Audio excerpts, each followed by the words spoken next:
Are the Los Angeles Lakers missing out on their opportunity of upgrading as a roster and getting to the point where they can compete for a championship as soon as this season? Are they missing out now that Trae Young has officially been traded to the Washington Wizards? There was another update regarding Giannis, which we'll get into today. And there's just a couple of trade rumors and things related to that I kind of want to get into in this video. We're not going to really watch tape; it'll just be me speaking. So I hope you guys enjoy it. Let's get into this, man. So yesterday, obviously, Atlanta Hawks, they ended up sending Trae Young to the Washington Wizards for CJ McCollum as well as Corey Kispert. And people looked at this trade and were confused as hell. And I'm not going to lie to you guys, man. I was out with my son shopping, and the second I got the notification from Shams that the trade happened, I looked at the compensation and I was like, what the hell just happened here? Because to me, this makes absolutely no sense from a perspective of Trae Young. He's one of the best young players in the in the NBA. I shouldn't even say young because he's technically 27 now, so he's still in his prime. He's still a really good basketball player. But he's a guy who's in his prime, and for a guy that I think he's like a 4-time All-Star, a phenomenal player. He can handle the ball, he can create, he can score. It's one of those things where to only be traded for that is ridiculous, right? CJ McCollum's like 35 years old. Corey Kispert, he's still young, but he's not crazy great, right?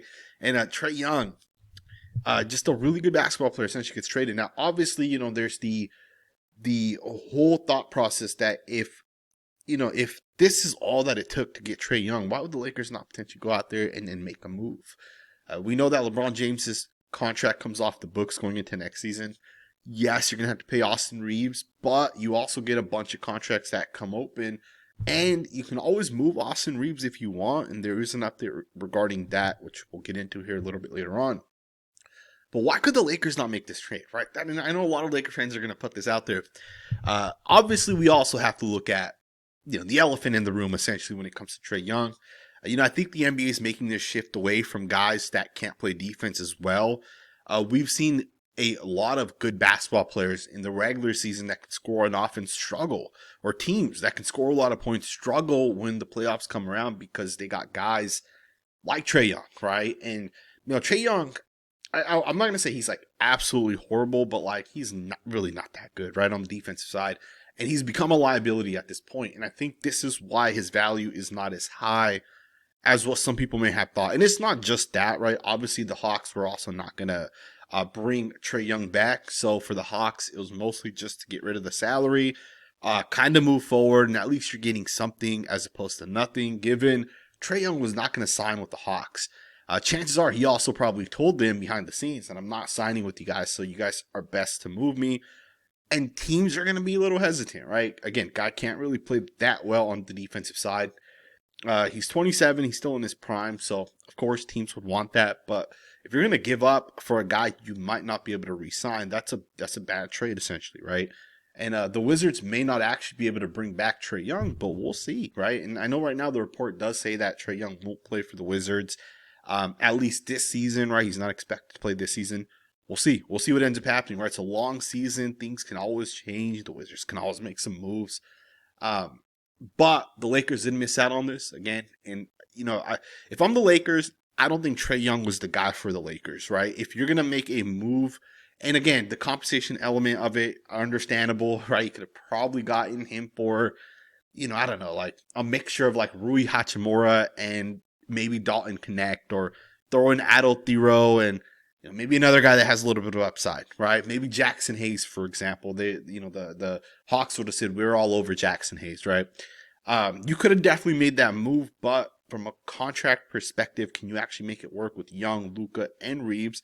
And then on top of that, where's the defense going to come from, right? But you can also look at it in this other aspect, which is, would it be smart for the Lakers to say, hey, we'll trade Trae Young and we'll swap it? We'll swap out Austin Reeves because Reeves is still technically valuable, right? He still has a ton of value.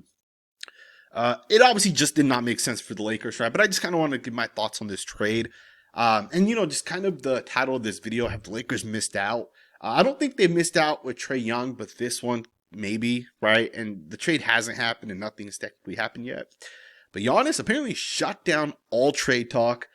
This was to the Athletic Sam Amick that he basically said this to. Uh, and again, it's kind of interesting, right? So Giannis said that there will never be a chance and there will never be a moment that I will come out and say, I want to trade.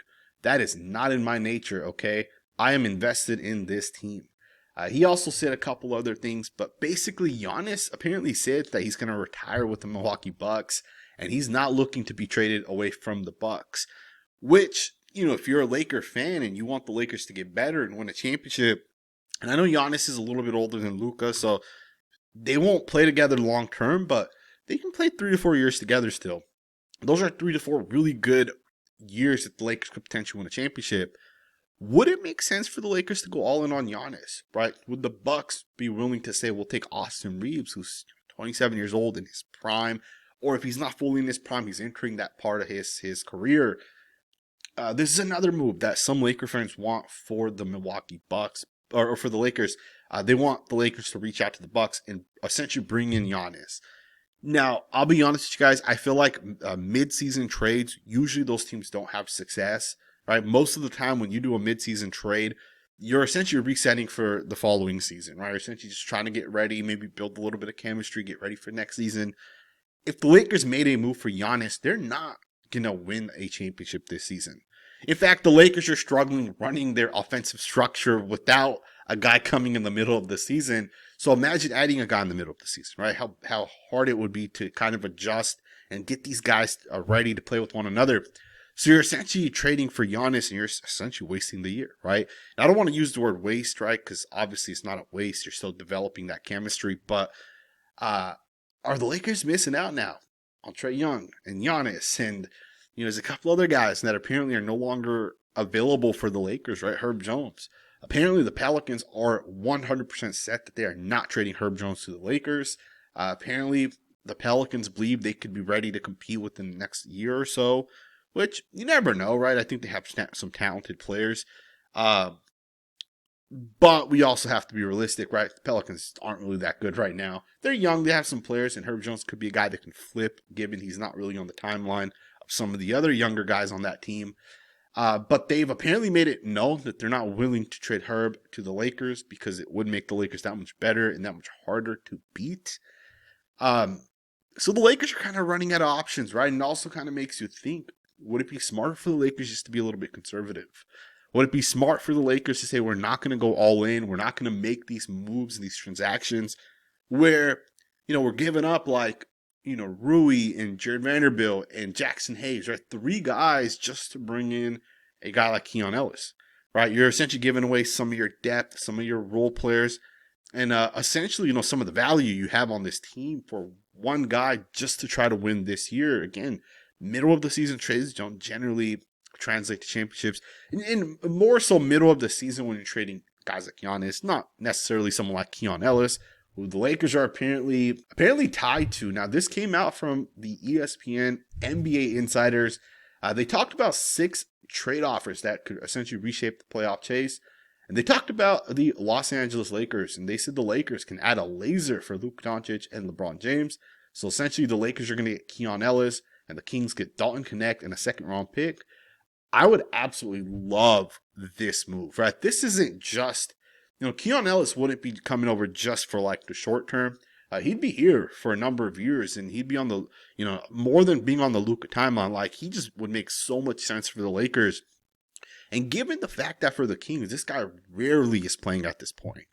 He's coming off the bench and, he's just not really in the rotation. He's not having a lot of success. The Kings are already trying to sell some of the guys that they have, right? Like, let's be honest, no one wants that Zach LaVine contract. No one wants some of the guys that they have, right? Sabonis is probably the only guy that has value, but the Kings probably want to keep Sabonis, right? Probably want to keep him to, in a year or two to potentially be able to compete. Even then, I just don't know what the Kings do at this point. But Keon Ellis is a guy they could look to move off of because he does have value in terms of on the defensive side, the effort, the hustle. Guys like Keon Ellis, guys like Marcus Smart, right? These guys are always wanted around the NBA. These guys aren't the longest, the tallest, the biggest, the strongest, but they are super smart on the defensive side. They're really good when it comes to perimeter defense. And they give hustle at the end of the day. And I think for the Lakers, these are the exact type of players you need right now. Those viral video that we talked about on this channel maybe a couple days ago, maybe about a week back, of Dalton Connect specifically. He didn't understand the play. There was a play that was kind of designed. He was confused. He didn't really know what to do. And, I'm not saying Dalton Connect can't figure it out. And I'm not even saying it's on him, to be honest. I think it's partly on JJ Redick. I think he's struggling to get guys to really listen and buy into the structure. But this could make a lot of sense for the Lakers, right? That too, like a second round pick.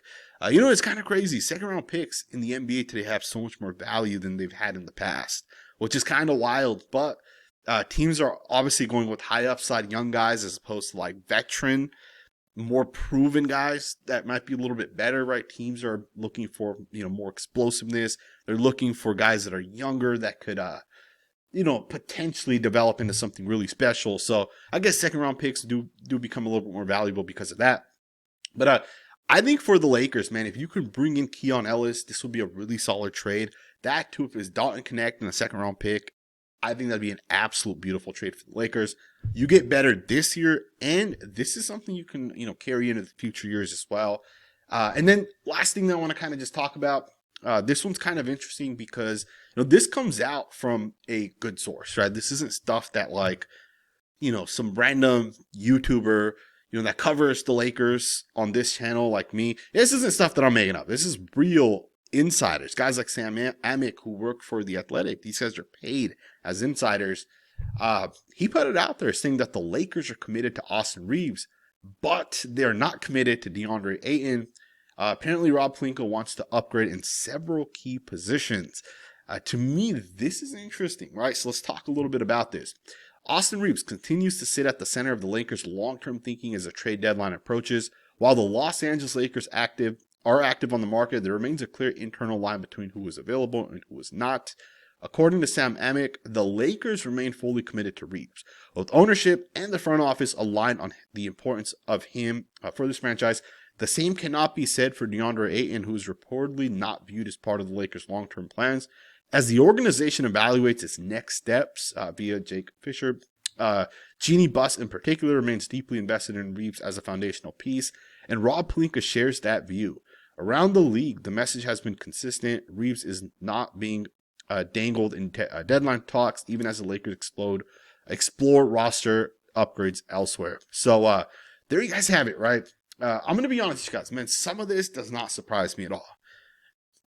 I like DeAndre Ayton, and, everything I say is not to be critical of any one player. This is just because I love the Lakers.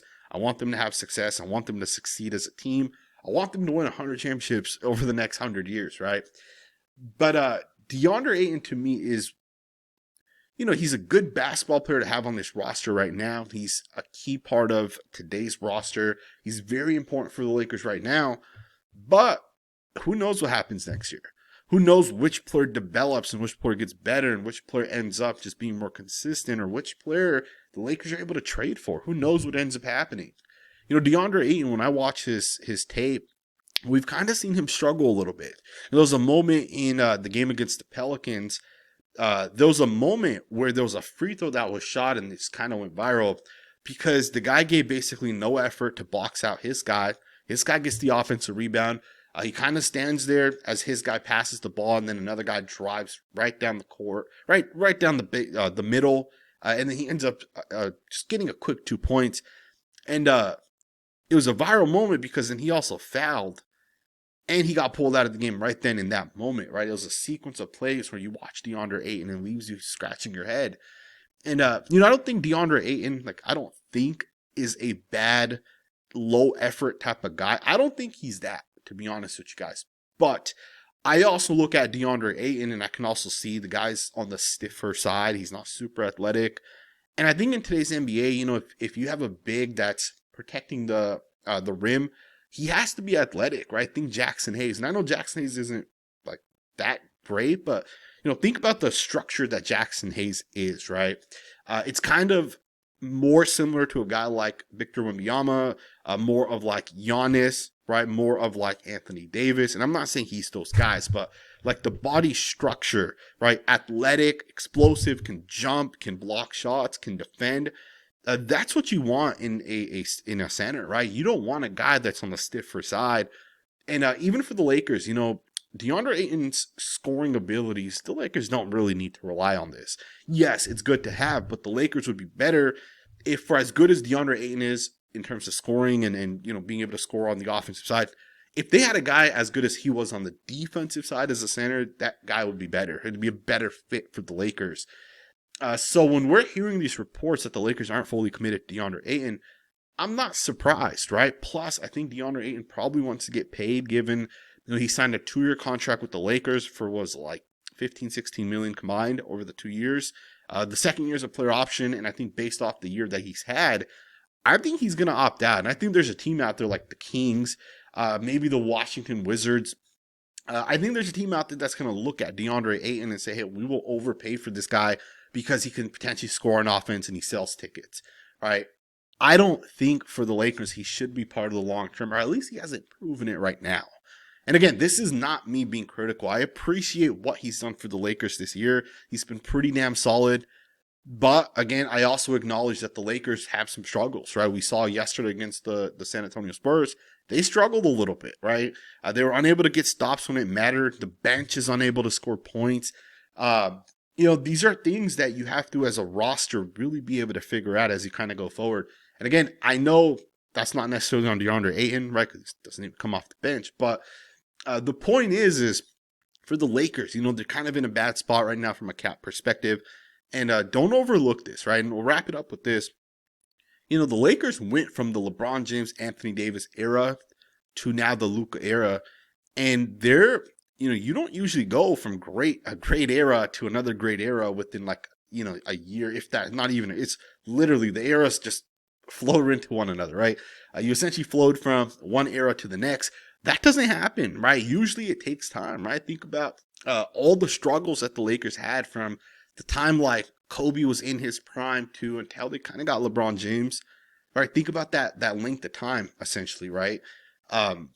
You're not having that at this point, right? And then also just kind of keep in mind, you go all in when you have Kobe in his prime, when you have LeBron and Anthony in his prime. And when you go all in, that means you're spending all your cap space, you're spending all your money. And with that, we're now on the other side of this where there's still some bad contracts the Lakers are, going to get out of. They're low on assets at this point, but they do have 2 first-round picks that open up after the season ends. Specifically, I think on draft day, or maybe it's the day after the draft. They'll have 2 more first-round picks. To me, that's when the Lakers should go all in. I don't think they should be overly aggressive at this point. I think Austin Reeves should be a key part of the Lakers as they go forward. Next year's roster is going to be a lot different than this year's roster. DeAndre Ayton may not be here.